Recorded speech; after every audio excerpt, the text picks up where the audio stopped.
potentially supply opposition groups with weaponry such as manpads?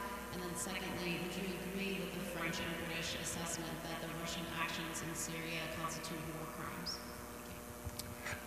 Well, with respect to the second part, I'll let Secretary Kerry and others make these determinations about what things are called. And whatever you call it, what's going on now in Syria is tragic, disgraceful, preventable, and as I think everyone around the world has been emphasizing over the weekend, Russia and the Syrian regime bear responsibility for the violence, particularly against civilians. And the only way to give end the Syrian civil war and give the Syrian people the respite from this savagery that they so deserve is a political resolution. And it's important that Secretary Kerry has been trying to pursue that. And obviously the signs based on Russian and Syrian behavior are not encouraging in that regard, but the fact remains of their responsibility and of the necessity, especially for Russia, to do what it said it was going to do when it intervened in Syria, which was to help put an end to the Syrian civil war through political transition and fight ISIL. And that's not what it's been doing. And with respect to the first part of your question, June, that you asked this question and that others in the region, including Iran, by the way, are looking at this turbulent situation and trying to find opportunities and to deepen the tragedy of the Syrian civil war is not the direction anybody should be headed. Well, that's not the direction anybody should be headed. Hi, sir. You're going to have to ask for a budget supplemental for the troops that President Obama wants to send to Afghanistan. Do you have a plan for when you're going to ask Congress about that, and a range and what that dollar figure might look like? Yes and yes. I said way back in the spring, and one should say always that we submit an OCO request at the beginning of the year, which is about the costs of war. It's in the nature of war that you can't know at the beginning in detail what it's going to cost. So I said we were going to be sending a supplemental request, and it actually reflects a good thing, which is that we are seizing upon opportunity to destroy ISIL in Syria and Iraq, and therefore to add some resources to hasten that.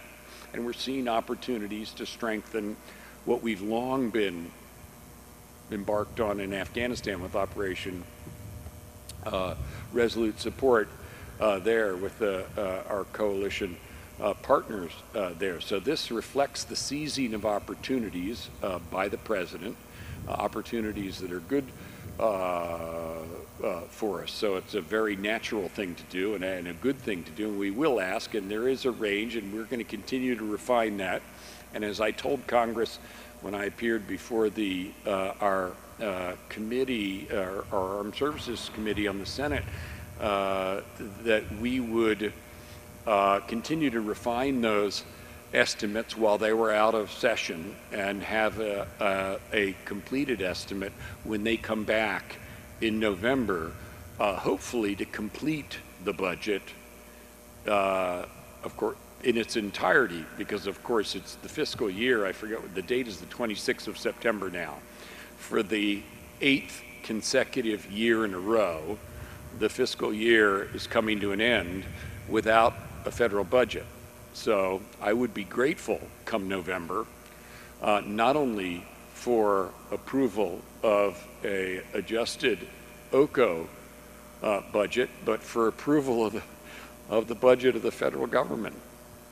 Congressional sources have said they think it's going to be in the range of maybe $3 to $5 billion. Does that sound correct to you? We have a range. We're going to refine it, and they'll get a refined number when they return in November, hopefully to pass a budget for the federal government.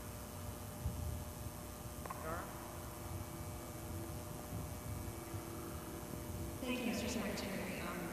Several defense officials spoke last week about the potential of sending 500 additional U.S. troops to Iraq, but this is the first time we've had an opportunity to ask you about your thoughts. Are you planning to request this 50 plus done by 500? Well, I'll say before the same thing I'll say again the same thing I've said before, which is we're constantly looking for opportunities further to accelerate the defeat of ISIL in Iraq. We're looking for those opportunities. Obviously, the taking of any of those opportunities would need to be, as we do everything in Iraq, with the permission of the government of Iraq, and in particular with Prime Minister Abadi. In the past, whenever we have seen such opportunities, President Obama has always approved them, and so has also Prime Minister Abadi. And so when the time comes, we'll follow the same process to seize the opportunities going forward as well, because this is a good thing when we have the opportunities to hasten the defeat of ISIL.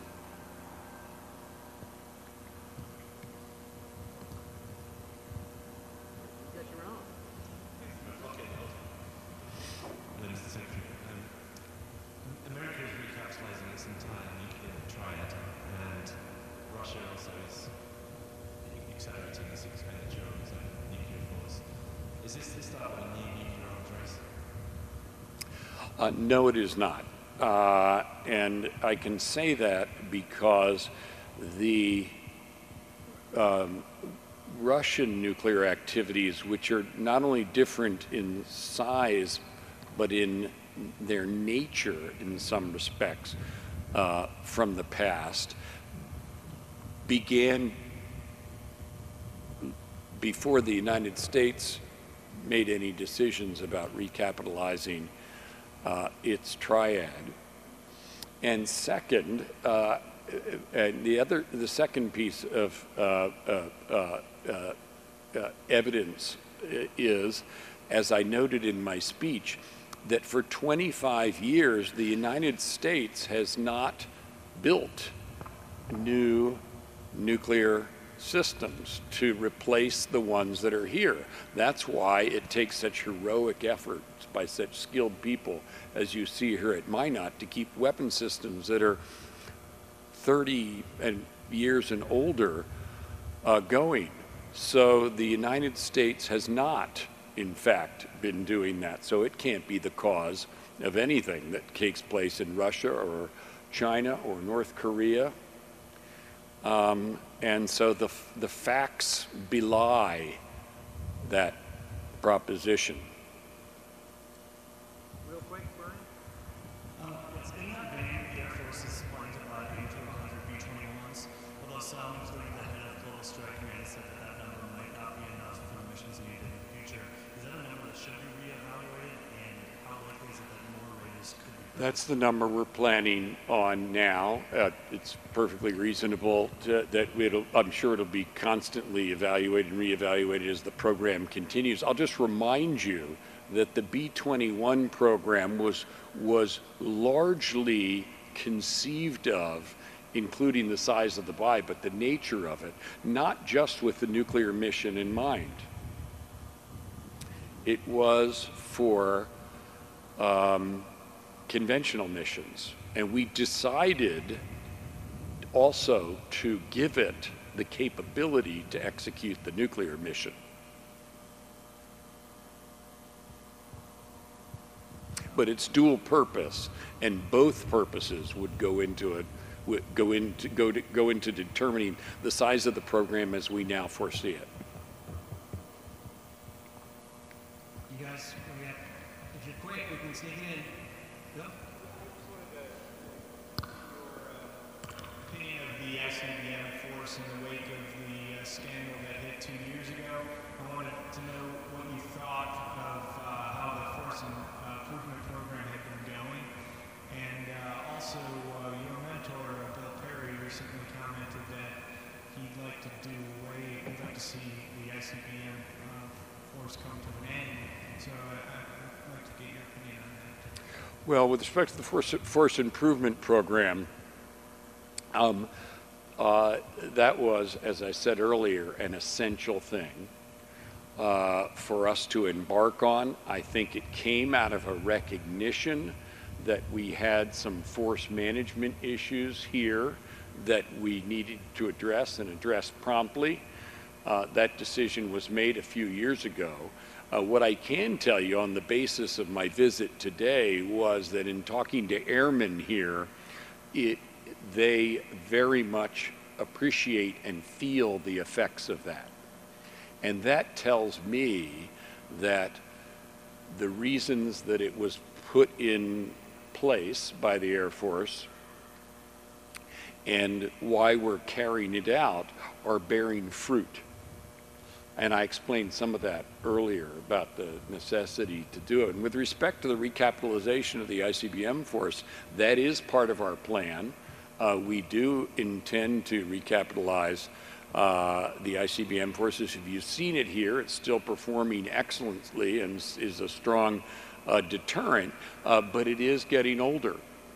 And so, as the President has indicated, we do intend to recapitalize all three legs of the triad. We have plans to do that and to do that affordably, which we will do in both the case of the ICBM leg and has been discussed a little bit, the ICBM leg. I'm sorry, the SLBM leg, the ICBM leg, and by the way, the bombers and the cruise missiles on the bombers, which I'll just remind you were developed some decades ago in light of the need for an assured deterrent to be able to penetrate air defenses. That's one of the ways that it is assured, and therefore deterrence is strengthened. Those arguments were good then, and they stand up now, and that's why the President's budget begins those recapitalizations. And with that, Peter, thank you. Thanks, Rory. You get the first Oh, I'm sorry. Oh, no, it's okay. Sorry, I didn't. All right. You worked in the field of nuclear since the beginning of your career. I'm wondering if you could talk a little bit about what role nukes play now versus they did in the past, and how that deterrence has changed. Critics of enhancing the nuclear program use that there's other options. There's new weapons that can fulfill the same roles that they used to play. How do you respond to that? I do not think that as long as nuclear weapons exist, that there is a replacement for nuclear deterrence. That's the foundation of our view and the President's view, which I cited, that as long as nuclear weapons exist, the United States need to have a safe, secure, and reliable deterrent. The world has changed, of course, and as I indicated, there are some in whom I grow concerned about, as I put it in the speech, their understanding of